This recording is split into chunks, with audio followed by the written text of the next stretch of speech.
and welcome to Unbiased Unboxing. Today, we're going to be taking a look at student bodies. It was designed by Michael Grenier, Matthew Regning, and produced by Angry Duck Games LLC and Smirk and Dagger Games. What you will find in the box is a fairly detailed rule book containing plenty of pictures on how things should be laid out, the board, which is massive, if I say so myself. You will find a number of these zombie cards, ranging from level basic to 1 to 2 to 3. You'll find lab setup cards, exit setup cards, and hallway setup cards. You will also have item cards and the student bodies cards. How the game works is you will take 2 of the hallway setup cards and reveal them, lining them up with the arrows in the center of the board. This will show you what the game's setup is going to look like for you. It could have more of these lockers taking place over the original board, like so, blocking out a spawn space. It could also set up a lot more spawn spaces, like this.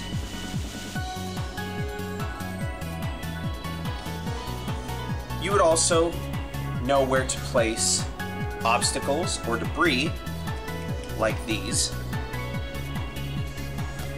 place corpses, and where to place zombies. It would also show you if you needed to modify the board further, like adding a new spawn point here. This is important because the game changes up every time you play it. You'll then also take 4 each of your zombies from your pool and place them in the lab portion of the board, and place 4 more in the exit portion of the board. These zombies are not used until the doors for that area are broken open. The doors are dictated by these double-sided cardboard stands. One side says Lab 101, the other side says Fire Door. You place them at the door marked space on either side. Characters start out here and must rush to the lab, find an important antidote, and then rush to the exit and get out. As this is a uncooperative game in every single way, shape, and form, anything that is not you is considered an enemy. Which is why this is called an I just have to outrun you game of zombie horror survival. You'll know when to set up the exit and lab cards as soon as the door is open.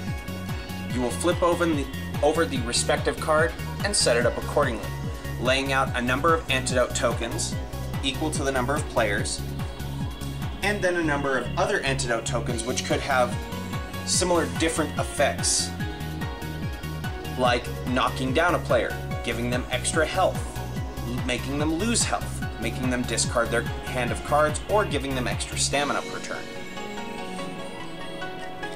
The exit will also dictate its setup when you get there.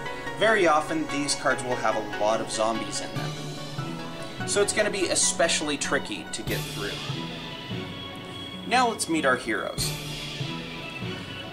You will have 5 player references that will have all of the stats on them that you will need. We have Dodge, Carl, Emily, Kenny, and Abigail.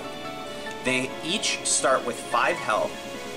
They each have 3 item slots, one of which is a weapon slot, and they each have 3 initiative, but could potentially be increased to 5 through playing cards. They have an item to mark when they've found their antidote, and then a reference here, including a space for all of their items that are not currently equipped to them. On the player reference, it will dictate what to do on your turn. The first thing is always to ready any and all items you need. You then take the zombie step by revealing zombie cards. They could be like this base action card here. All zombies take an action, and then you spawn one zombie and give it an action. Or just spawn one zombie and give it an action. Or all zombies take 2 actions. Or this level 3 card, the level 3 are always the most dreaded. You spawn one zombie and give it an action, and all players lose 1 stamina. So on your turn you will reveal one of those zombie cards, and then you get to take your turn. You have a number of different things you can do. You can play any action cards that you can afford to play, or move any spaces. It costs 1 of your important stamina tokens to move 1 space along the board. Like so. That would be 1 stamina, that would be 2 stamina. However, if you ever need to cross over some debris, that costs you 2 stamina to get up on top of it. If the cards don't actually dictate that you would have to spend stamina to use them, then you can play them for free at any time on your turn. Let's take a look at some of our student bodies cards now.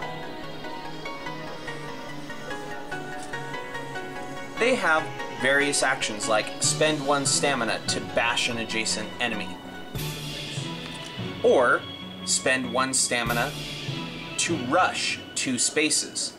Rushing is important because anytime you try to move past an enemy, they can try to attack you. If you rush, they don't attack. Those are some action cards. There's also some 0-cost ones like Obstruct, where you get to move some debris or place new debris in the field. And there's some cards like The Dead Can Hear. You would turn a corpse into a zombie in order to hinder other players. There are also reaction cards that have the blue border. Those very often trigger when attacked, but sometimes are in other cases. So things like the block here, the trigger is you are attacked, and what you would do is defend the attack. There's a very cool mechanic in this game, in that if you are attacked and should die and lose all of your health, if you have not found an antidote yet, you then get to become the zombie version of your character. You get 2 health, and your options of what you can do then also change. You can move whenever a card says it would give a zombie an action, or you also have smart zombie actions like moving, attacking players, switching places with other zombies, and the like. Some cards even have special options that you can use when you're a zombie player, like The Dead Can Hear lets you use a zombie from play to place over a corpse, rather than just taking one from the pool. Or Charge lets you move one and then bite an adjacent enemy. Or this block here lets you defend an attack on any zombie. So there you go. Some cards can also be helpful to the zombies. Then we also have some item cards, which this game depends heavily upon. I cannot stress that enough. If you get the right collection of item cards, you can breeze through this game, no problem. We've actually seen it happen in some of our games where a player will get an item that makes them invincible to knockdown and invincible to bites and bashes. They can then walk across the board anywhere they like, without fear of any form of harm. But if you don't have those, there are some cards that will let you take fast actions, like this big bag of dice here. You can trash the card to knock down all enemies within 2 spaces of you. There's the aluminum bat, which will let you pay 1 stamina to bash up to 2 adjacent enemies for an action. And there's items like the trash can lid, which will let you pay 1 stamina to rush 1 space, or as a reaction, will let you trash the card to defend any attack against you. So there you have it. The basic gist of the game is get to the lab, find the antidote, and get out. The first player to get out of the exit wins, unless there are zombies. If the smart zombies are on the field, their option to win now changes to kill all the other players. But other than that, that is student bodies. The game does have some promos available through Board Game Geek. They are new items like the tool belt and some new different setups that add new mechanics like a blood slick and things of that nature. But this game is out and available now. It is available for only $54.99. And for more information on the game, you can check the link in the description. Until next time, this has been Unbiased Unboxing. Thanks for watching.